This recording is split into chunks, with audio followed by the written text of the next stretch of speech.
किस कारण लक्ष्मण 14 साल तक नहीं सोए।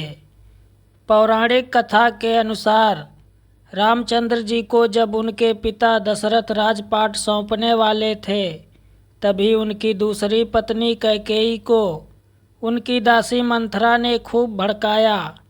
मंथरा ने कहा कि राजा तो आपके बेटे भरत को बनना चाहिए। इसके बाद कैकेयी ने राजा दशरथ से 2 वर मांगे। पहला, भरत को गद्दी मिलनी चाहिए और दूसरा, राम को 14 वर्ष तक वन में रहना होगा।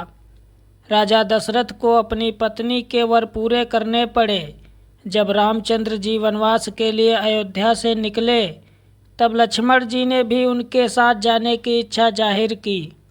लक्ष्मण के वन जाने की बात सुनकर उनकी पत्नी उर्मिला भी साथ जाने की जिद करने लगती हैं।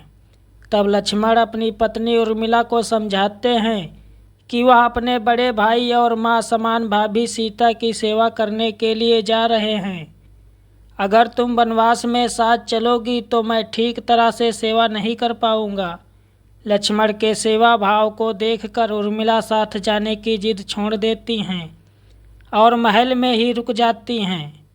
वन में पहुंचकर लक्ष्मण भगवान राम और सीता के लिए एक कुटिया बनाते हैं। जब राम और सीता कुटिया में विश्राम करते थे, तब लक्ष्मण बाहर पहरेदारी करते थे। वनवास के पहले दिन जब लक्ष्मण पहरेदारी कर रहे थे, तब उनके सामने निद्रा देवी प्रकट हुईं। लक्ष्मण ने निद्रा देवी से वरदान मांगा कि वह 14 साल तक निद्रा मुक्त रहना चाहते हैं। निद्रा देवी ने कहा कि तुम्हारे हिस्से की नींद किसी और को देनी होगी। लक्ष्मण कहते हैं कि उनके हिस्से की नींद उनकी पत्नी को दे दें।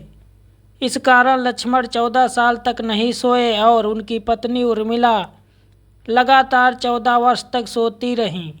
14 वर्ष बाद जब भगवान राम और माता सीता के साथ लक्ष्मण अयोध्या वापस आए, तब नींद की अवस्था में रामचंद्र जी के राज तिलक समारोह में उर्मिला भी उपस्थित थी। यह देख लक्ष्मण को हंसी आती है। जब लक्ष्मण से हंसी की वजह पूछी गई तो उन्होंने निद्रा देवी के वरदान के बारे में सब कुछ बताया। लक्ष्मण ने कहा कि जब मैं उबासी लूँगा तब उर्मिला की नींद खुलेगी। लक्ष्मण जी की इस बात को सुनकर सभा में मौजूद सभी हंस पड़े। सभी को हंसते देख उर्मिला लज्जावश समारोह से बाहर चली जाती हैं।